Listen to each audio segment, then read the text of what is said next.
찬양하겠습니다. 찬송가 358장으로 주님께 찬양하겠습니다.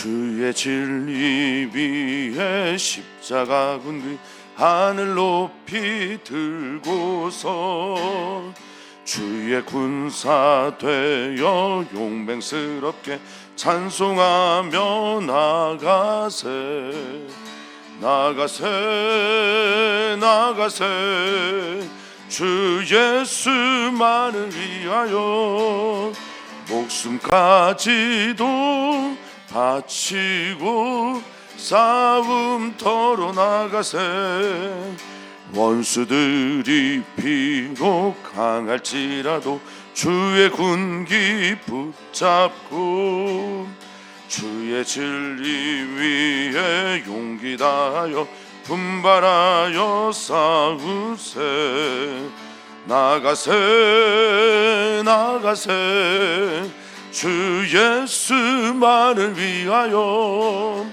목숨까지도 바치고 싸움터로 나가세 산과 들과 바다 가는 곳마다 주의 군기 날리며 반갑고도 기쁜 승리의 소식 온 세상에 전하세 나가세 나가세 주 예수만을 위하여 목숨까지도 바치고 싸움터로 나가세 원수들은 이미 예수의 손에 하나 없이 패하고 주의 군기만이 영광스럽게 온늘 위에 날리네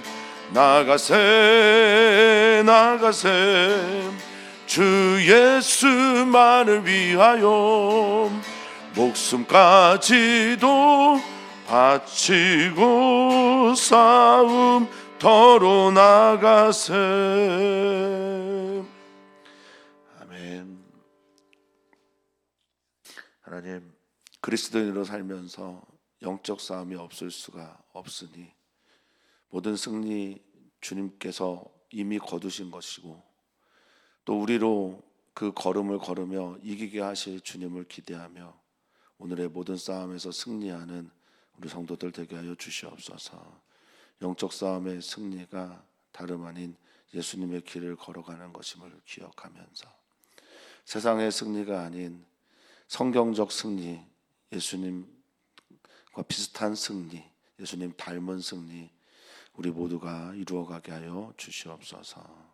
오늘 주님의 말씀 앞에 서는 것은 주님께서 허락하신 말씀의 검을 들기 위함이고 오늘 주님 앞에 서는 것은 주께서 허락하신 믿음의 방패를 더욱 견고하게 하기 위함이며 오늘 주님 앞에 선 우리 모두가 구원의 투고를 쓰고 허리에 진리의 허리띠로 동여매고 믿음으로 주님의 길을 걸어가는 오늘이 되게 해 주시옵소서. 감사하며 예수님의 이름으로 기도하옵나이다. 아멘. 하나님 말씀 함께 보겠습니다. 하나님의 말씀은 요한계시록 12장 7절에서 17절까지 말씀입니다.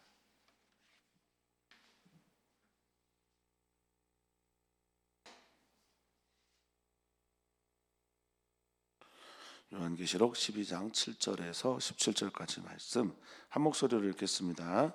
하늘에 전쟁이 있으니 미가엘과 그의 사자들이 용과 더불어 싸울세 용과 그의 사자들도 싸우나 이기지 못하여 다시 하늘에서 그들이 있을 곳을 얻지 못한지라. 큰 용이 내쫓기니 옛 뱀 곧 마귀라고도 하고 사탄이라고도 하며 온 천하를 꿰는 자라. 그가 땅으로 내쫓기니 그의 사자들도 그와 함께 내쫓기니라. 내가 또 들으니 하늘에 큰 음성이 있어 이르되 이제 우리 하나님의 구원과 능력과 나라와 또 그의 그리스도의 권세가 나타났으니 우리 형제들을 참소하던 자 곧 우리 하나님 앞에서 밤낮 참소하던 자가 쫓겨났고 또 우리 형제들이 어린 양의 피와 자기들이 증언하는 말씀으로써 그를 이겼으니 그들은 죽기까지 자기들의 생명을 아끼지 아니하였도다. 그러므로 하늘과 그 가운데 거하는 자들은 즐거워하라. 그러나 땅과 바다는 화 있을진저 이는 마귀가 자기의 때가 얼마 남지 않은 줄을 알므로 크게 분내어 너희에게 내려갔음이라 하더라. 용이 자기가 땅으로 내쫓긴 것을 보고 남자를 낳은 여자를 박해하는지라. 그 여자가 큰 독수리의 두 날개를 받아 광야 자기 곳으로 날아가 거기서 그 뱀의 낯을 피하여 한 떼와 두 떼와 반 떼를 양육받음에 여자의 뒤에서 뱀이 그 입으로 물을 강같이 토하여 여자를 물에 떠내려 가게 하려 하되 땅이 여자를 도와 그 입을 벌려 용의 입에서 토한 강물을 삼키니 용이 여자에게 분노하여 돌아가서 그 여자의 남은 자손 곧 하나님의 계명을 지키며 예수의 증거를 가진 자들과 더불어 싸우려고 바다 모래 위에 서 있더라. 아멘. 아멘.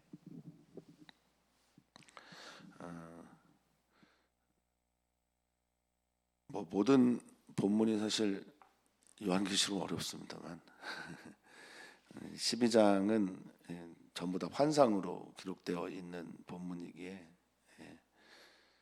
조금 어렵습니다. 12장 전체를 어떻게 바라보느냐, 어떤 이해를 가지고 바라보느냐, 그래서 시선도 다양합니다만 오늘 본문에서는 하늘에서 본 큰 이적을 통해서 여인이 등장하고 그 여인이 아이를 베어 해산했다라고 합니다. 그 아이는 하늘에 올라갔다라고 했으니 이것은 마리아를 상징하는 것인가?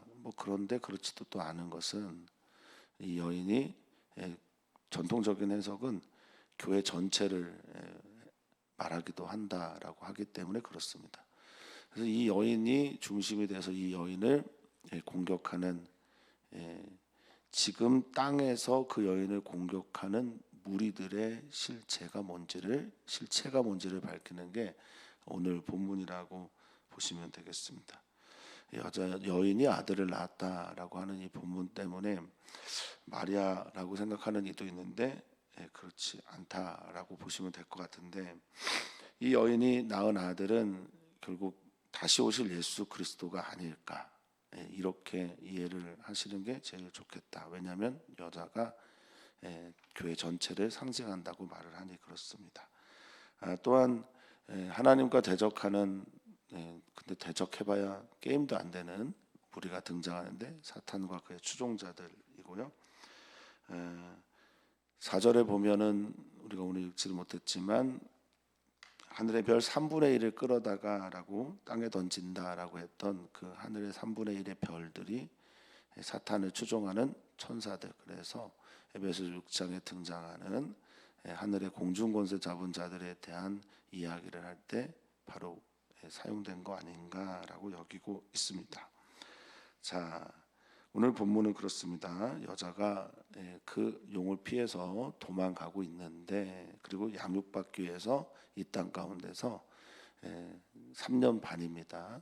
1260일 한때, 두때, 반때 그래서 이제 3년 반 광야에서 양육받는 것으로 오늘 이야기의 배경을 이해하시면 되겠습니다. 자, 이 요한은 하늘을 지금 보고 있습니다. 하늘에서 전쟁이 있었다. 근데 하늘 전쟁은 아주 간단합니다. 왜냐하면 이미 이기신 싸움이고 그 싸움이 하나님 앞에서 어떤 대적자가 하나님을 대항한들 그것이 어찌 이길 수는 있겠습니까? 그러니까 아주 간단하게 처리를 했어요. 7절, 8절에 싸움 정리하고 9절에 그 결과물이 어떻게 됐는지를 보여주고 있는 겁니다. 7절에 보니까 하늘에 전쟁이 있다라고 말을 하고, 하늘 전쟁, 우리가 이 땅에서 영적 전쟁을 하는 것, 그것은 하늘에서 이미 전쟁이 있었고 그 전쟁의 결과물이다라고 말을 하고 있는 겁니다. 미가엘은 천사장으로 알려져 있습니다. 미가엘 천사장과 그의 사자들이 용과 더불어 싸우는데, 용과 그의 사자들, 쫓겨난 용, 그리고 함께 버려진 3분의 1이 이기지 못합니다. 당연한 결과죠. 그러니까 그들은 하늘에 있을 곳이 없어요. 영적 존재들은 사람을 필요로 합니다. 영적 존재는 영적 존재를 만날 때 안정감을 얻거든요. 그들의 둥지는 사람이에요. 자기들이 있어야 할 곳, 우리들의 마음이고, 그 영적인 자리에 사단이나 마귀, 또 같은 말이죠, 그 추종자들이, 귀신들이 있고 싶어 하는 겁니다. 그래서 하늘에서 있을 곳이 없으니까 땅으로 당연히 쫓겨 내려오죠. 그것에 대한 설명을 지금 하고 있습니다.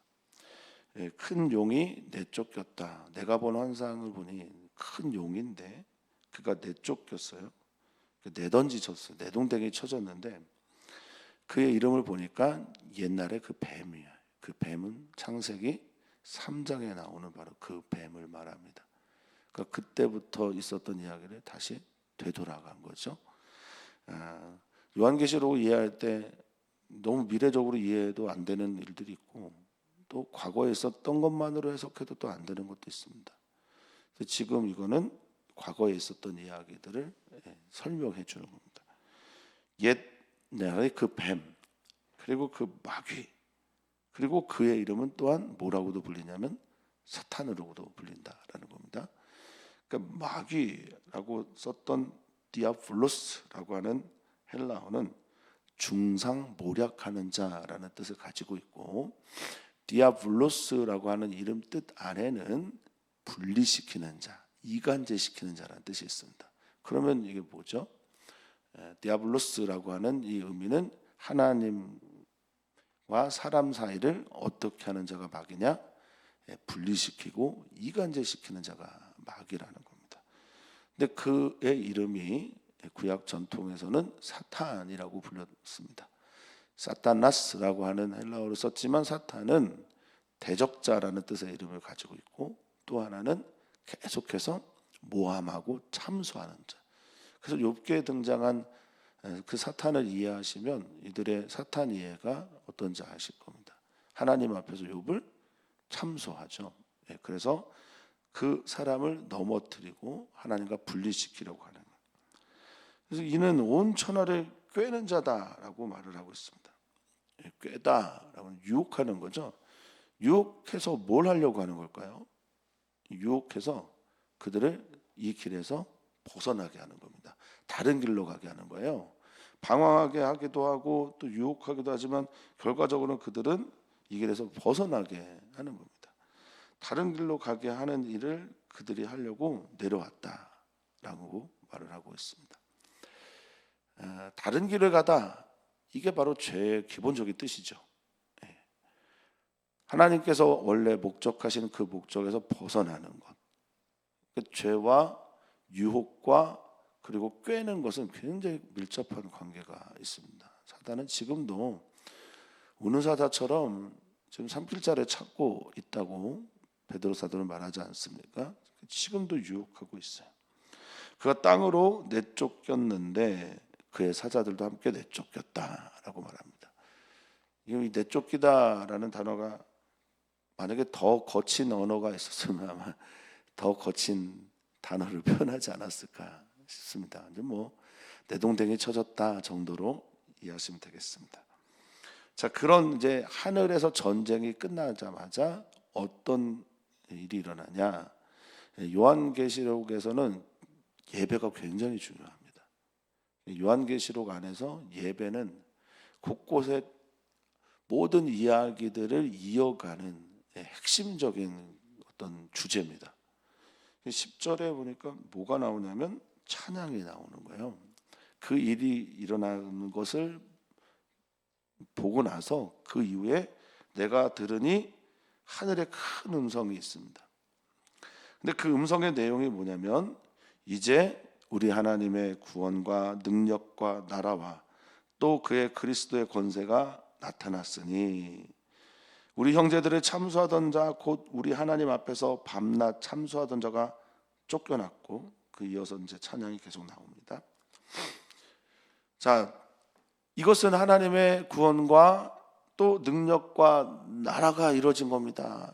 예수님께서 뜻이 하늘에서 이루어졌다라고 고백하시고 그 뜻을 보시고 이 땅이 그렇게 되기를 원한다라고 그렇게 기도하시고 사셨던 것은 바로 이런 의미가 있습니다. 하늘은 하나님의 구원이 이루어진 곳이고 하나님의 통치가 있는 곳입니다.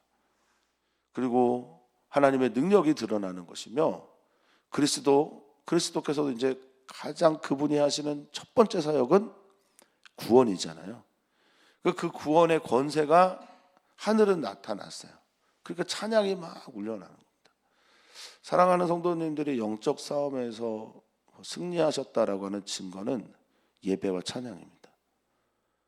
어떤 경우에도 하나님을 찬양하고 올려드리고 예배할 수 있다면 그것은 우리가 이 싸움에서 이겼다라는 거죠. 사랑하는 성도님들이 찬양의 사람들이 되시기를, 예배하는 분들이 되시기를, 하나님을 하나님으로 높여드리는 입술과 마음의 고백을 오늘도 하시기를 주님의 이름으로 축복합니다. 자, 이유가 그렇게 되니까 우리를 참수하던, 이 참수하던 자가 사탄이죠. 마귀고 예뱀이죠. 이 참수하던 자가, 하나님 앞에서 밤낮 참수하던 자가 쫓겨났다라고 말합니다. 혹자는 이런 얘기를 합니다. 하나님 앞에서 참소하더니, 그러니까 우리의 죄를 계속 드러내는잖아요. 죄의 권세를 가지고 죽음으로 우리를 계속해서 몰아가려고 했던 사단의 참소가 끝났다. 이유는 뭘까요? 예수 그리스도의 바로 그 보혈의 피 때문이라는 겁니다. 그 권세가 우리를 이기게 했다는 겁니다. 그 사단이 쫓겨났어요. 그 쫓겨나게 된 이유를 보니까 바로 11절에 또 우리의 형제들이 우리 어린 양의 피와 자기들이 증언하는 말씀으로써 그를 이겼으니 이렇게 선포하잖아요. 사단의 참소가 힘이 없는 이유는 크게 두 가지입니다. 예수 그리스도의 대속의 은혜입니다. 그러니까 우리라는 존재는 죄의 유혹에 노출되고 죄를 이겨내기가 어렵습니다. 그런데 예수 그리스도의 그 보혈의 피로 우리를 대신해서 죽으시고 우리를 안으셔서 우리의 모든 죄를 함께 십자가에서 죽으심으로 그 죄의 문제를 해결하시고 풀어주신 예수 그리스도의 그 보혈의 피와 어린 양의 피와 또 무엇으로 이겼답니까? 자기들이 증언하는 말씀으로 이겼답니다. 오늘 사랑하는 성도님들이 하나님의 말씀 붙들고 그 검에 의지해서 말씀으로 승리하는 분들이 되었으면 좋겠습니다. 오늘 하나님께서 들려주시는 말씀, 나는 예배자가 될 것이다. 나는 예배하는 하나님의 어린 양의 피로 구원받은 이다. 이런 고백과 함께 말씀으로 승리하시기를 바라겠습니다. 오늘 우리는 하나님의 말씀의 능력을 경험하기를 주의 이름으로 축복합니다. 그들은 죽기까지 자기들의 생명을 아끼지 아니하였다라고 말합니다. 그러니까 하늘에 있는 형제들을 봤는데 그 형제들이 하늘에서 하나님을 찬양하고 예수 그리스도의 권세를 높여드리는데 보니까 하늘에 있는 사람들이 어린 양의 피 때문에 승리를 얻은 사람들이고 하나님의 말씀으로서 끝까지 그 말씀을 지킴으로 순교까지 했던 이들, 목숨까지 아까워하지 않았던 이들, 또 끝까지 믿음으로 말씀을 믿고 살아갔던 이들, 그들이 이겼다라고 말하고 있습니다. 하늘은 하늘의 이야기가 있고요, 땅은 땅의 이야기가 또 이어지죠. 하늘을 바라보면서 이 땅을 어떻게 살아가야 하는지를 지금 요한은 가르쳐주고 있는 겁니다. 이 땅에서는 그러니 우리도 어린 양의 피와 하나님의 말씀으로 이깁시다. 이것이 요한이 강조하고 있는 말이라고 할 수 있겠습니다. 자, 12절입니다. 하늘은 잔치가, 하늘과 그 가운데 거하는 자들은 즐거워하라.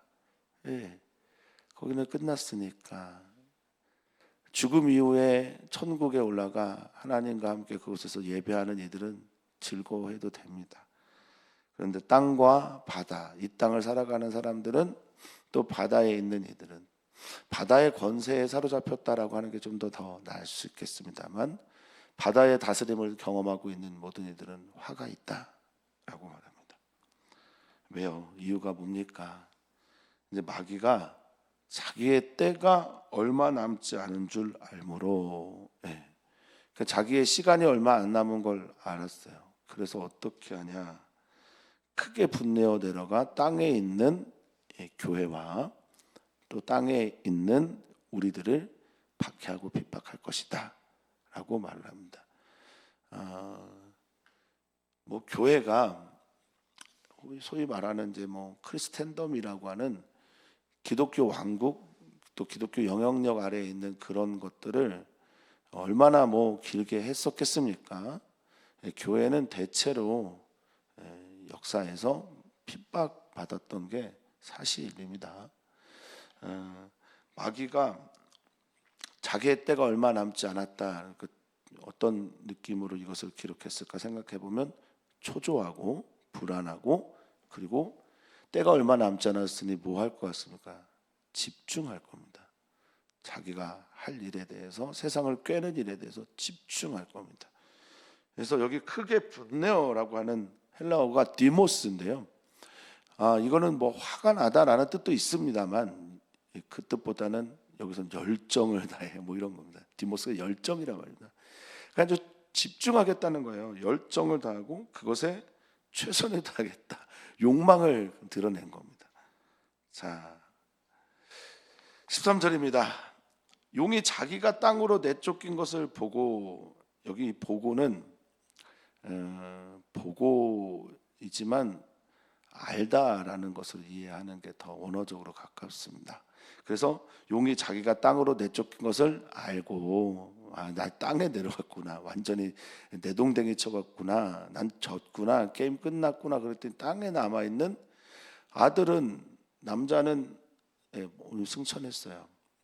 그리고 땅에 남아있는 누구를 박해하냐면 여자를 박해한다는 거예요. 이게 이제 교회를 상징한다고 많이 얘기합니다. 물론 내용적으로 보면 마리아일 수도 있는데, 교회로 이해하는 게 다음 본문들을 보는데 훨씬 더 저는 좋은 것 같아서 여러 의견들이 있지만, 이 여자는 교회로, 어떤 이는 유대인이라고 말하는 이도 있습니다. 그런데 저는 이제 교회로 이해를 하겠습니다. 자, 남자를 낳은 여자라고 말을 해서 마리아일 수도 있겠으나 남자를 낳을 여자이기도 합니다. 다시 오실 예수 그리스도를. 그래서 이 여자를 박해하는 거예요. 이 박해하는데 추적하고 쫓아다니면서 박해를 해요. 이게 찾아내는 겁니다. 그래서인지 모르겠어요. 우리 사랑하는 성도님들이 그리스도인답게 살아가면 살아갈수록 사람들에게 추적당하고 조롱당하고, 그리고 너가 그리스도인이라는 것이 드러나게 될 때, 그전에는 박해를 안 당하다가 내가 그리스도인이라는 것이 드러나면 쫓아다니면서 조롱하고 박해하는 게 우리들의 삶의 현실이죠. 자, 그런데 여자는 자신의 힘으로 이기지 못합니다. 그러니까 돕는 이들이 있어요. 14절은 그 여자가 큰 독수리의 두 날개를 받아, 이렇게 말을 하는데요. 광야, 원래 있었던, 자기가 하나님으로부터 보호받고 양육받았던 그곳으로 가게 됩니다. 두 날개를 받아 광야 자기 곳으로 날아가 거기서 그 뱀의 낯을 피하여 한 때와 두 때와 반 때를 양육받으며, 이게 3년 반이고 1260일입니다. 그러니까 앞에 있는 내용과 뒤에 있는 내용이 지금 맞죠. 그렇죠. 그리고 중간에 삽입절이 바로 하늘에서 있었던 일이라는 겁니다. 그렇게 이해를 하면 앞에 우리가 읽었던 그 여자는 교회가 되어도 되는 거고, 그 여자가 낳은 예수 그리스도의 다시 오실 그 일에 대해서 이 여자는 지금 박해를 받고 있다라고 이해하시면 되겠습니다. 자, 이 여자가 독수리의 날개, 이 독수리는 대체로 뭐 좋은 이미지는 아닌데 여기에서는 좋은 이미지로, 그래서 많은 사람들은 화를 외쳤던 그 독수리들이 아닌가, 천군 천사의 도움이 아닌가, 이렇게도 이해를 하곤 합니다. 근데 왜 광야는 뱀이, 마귀가 쫓아오지 못하는 곳일까요? 거기는 물론 사람이 살 수 없는 곳이라 그렇고, 그들이 유혹하고 미혹해야 될 사람이 없는 곳이기 때문에 광야를 가게 됐다. 그럼 거기서는 어느 곳이냐? 우리 출애굽에서 이 이미지를 떠올릴 수도 있는데, 이 광야는 하나님만이 절대적으로 하나님이 되는 공간이라고 이해하시면 되겠습니다. 다른 어떤 것도 찾아올 수 없는. 근데 가만 생각해 보면 초대 그리스도인들은 어디를 갔습니까? 지하 도시를 만들기도 하고요, 동굴 같은 데 살기도 하고요, 사람들이 없는 곳에 따로 살기도 하시고, 그렇게 믿음을 지켜 살지 않았습니까? 그래서 그곳에서 3년 반을 양육을 받습니다. 성장하고 자라고 믿음을 지키는 일들을 하죠. 자, 계속해서 공격하는 뱀과 사단의 이야기가 이어지고 있습니다. 15절입니다. 여자의 뒤에서 양육받고 있는데 뱀이 그 입으로 물을 강같이 토한다. 뭐 홍해의 위험이나 요단강의 위험이나 또 유대인들의 사고 안에서는 유브라데스 강 하구에 있었던 자기들의 삶도 그렇게 생각할 수도 있겠습니다. 악한 영은 당시의 문화에서는 물의 권세를 가지고 있는 사람이었어요. 왜냐하면 바다가 혼돈의 영역이라고 그들은 생각했거든요. 땅은 질서 있어요. 그런데 바다는 혼돈의 영역이라고 생각을 해서 바다를 다스리는 이가 용 혹은 뭐 괴물, 라합 이런 종류의 것들이라고 생각을 했었습니다. 그는 물을 통해서 공격을 합니다. 근데 이것은 또 다른 의미가 있습니다. 물난리가 나는 그런 것도 상징할 수 있겠지만, 로마가 바다를 통해서 성장했거든요. 로마라는 그 제국이 바다를 통해서 성장을 했습니다. 그러니까 물을 쏟아붓는 거예요. 여자를 물에 떠내려가게 하려, 이 세상의 풍조, 로마의 그 강력한 힘, 또는 세상이 만들어내고 있는 물결. 그래서 예수님이 바다를 거슬러, 갈릴리 바다를 거슬러 오실 때 이 세상의 바람 조심해라라고 말씀하시거든요. 그게 바로 아네모스라고 하는 풍조입니다. 풍조, 세상의 풍조입니다. 그러니까 그거에 휩쓸리게 하려고 하는 거예요. 교회를, 여자를. 우리도 그렇죠. 교회 안에서 가장 위험한 게 뭐라고 생각하십니까? 교회를 교회되지 못하게 하는 가장 위험한 건 바로 세상의 바람입니다. 세상의 풍조입니다. 세상의 물결입니다. 자, 여자를 물에 떠내려가는데 땅이 여자를 도와서 그 모든 물을 삼켜버립니다. 너무 재밌지 않습니까? 영화로 보면 너무 잘 이해가 될 것 같은데 우리의 상상으로는 참 이해하기 어렵지만 재밌습니다. 물은 여자를 공격하는데 땅이 그것들을 다 삼킵니다. 홍해를 생각하는 거죠. 홍해가 갈라지고 땅이 드러나게 되고 땅이 도와주게 되는 그 일들을 말하고 있습니다. 하나님이 도우셨다는 뜻이고, 하늘에서 하나님께서 우리로 이기게 한 것을 보여주시고, 또 땅에서 하나님은 우리를 계속 교회를 도와주실 것이다 라고 말을 합니다. 아마 여자는 그리스도 교회 전체를, 교회 전체를 말할 것입니다. 그러자 용이 열이 받습니다. 정말 화가 났습니다. 근데 여자를 죽일 수는 없는 거예요. 교회 전체를 무너뜨릴 수는 없다고 생각을 한 거야.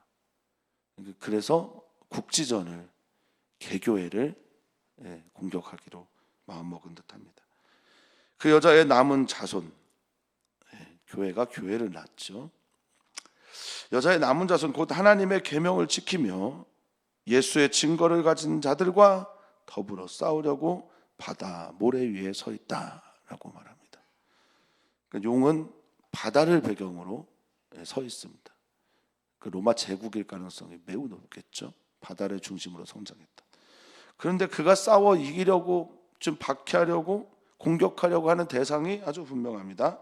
하나님의 계명을 지키는 사람들, 말씀을 지키는 사람들, 예수의 증거를 가지고 있는 사람들, 예수님의 그 증거, 예수님의 보혈, 예수님의 말씀, 예수님의 생명을 가지고 있는 사람들을 공격하려고 지금 바다 모래에 서 있다라는 겁니다. 자기의 터전을 중심으로 해서 서 있는 겁니다. 우리는 그때처럼, 초대교회처럼 제국의 공격을 받고 있는 건 아닙니다. 혹시 또 뭐 독재나 또 전쟁 중에 있는 또 그런 선교사님들이 우리 주변에 있기는 하지만 지금 우리의 현실에서는 제국의 직접적인 위협을 받고 있는 건 아닙니다. 근데 사실 전 세계에서 그렇게 많지는 않아요. 우리처럼 자유롭게 예수님을 믿을 수 있는 나라는 그렇게 많지 않습니다. 참, 오늘 하나님께서 우리에게 말씀하시는 건 뭘까? 우리는 제국의 박해를 받지는 않습니다. 그러나 우리의 일터나 또 우리의 상황들, 또 우리의 환경들은 여전히 우리를 옥죄이고 있습니다. 예수님을 믿는 게 예전처럼 그렇게 자유롭지도, 또 예전처럼 그렇게 사람들에게 인정받지도 못하는 그런 시대를 살고 있습니다. 그런데 그런 시대를 살고 있는 우리 성도님들, 하늘 보셨습니까? 그리고 땅에서 일어나고 있는 일들을 지금 보고 계십니까? 우리 하나님께서 사랑하는 성도님들을 언제나 이기게 하시고 예수 그리스도의 보혈의 피로 여러분을 안아 주실 것입니다. 그 믿음을 가지고 12월 또 그리고 이번 주 이겨내시기를 축복합니다. 우리 함께 기도합니다. 우리는 남선교회, 여선교회에서 기도하고 이 12월에 우리 교회를 위해서 기도해 주시면 감사하겠고요. 또한 기도해 주시면 감사하겠습니다. 우리 이은경 권사님의 아버지께서 수술을 준비하기 위해서 지금 병원에 입원해 계십니다. 위해서 기도 부탁드립니다. 이영은 집사님의 회복을 위해서도 기도해 주시길 부탁을 드리고 우리 전은수 목사님의 새로운 목회 준비를 위해서도 기도 부탁드립니다. 하나님만이 우리의 희망이십니다. 하나님만을 믿고 하나님만을 의지하여 그의 도우심으로 오늘을 승리하는 귀한 주님의 성도들 되게 하여 주시옵소서. 감사하며 사랑 많으신 예수님의 이름으로 기도하옵나이다. 아멘.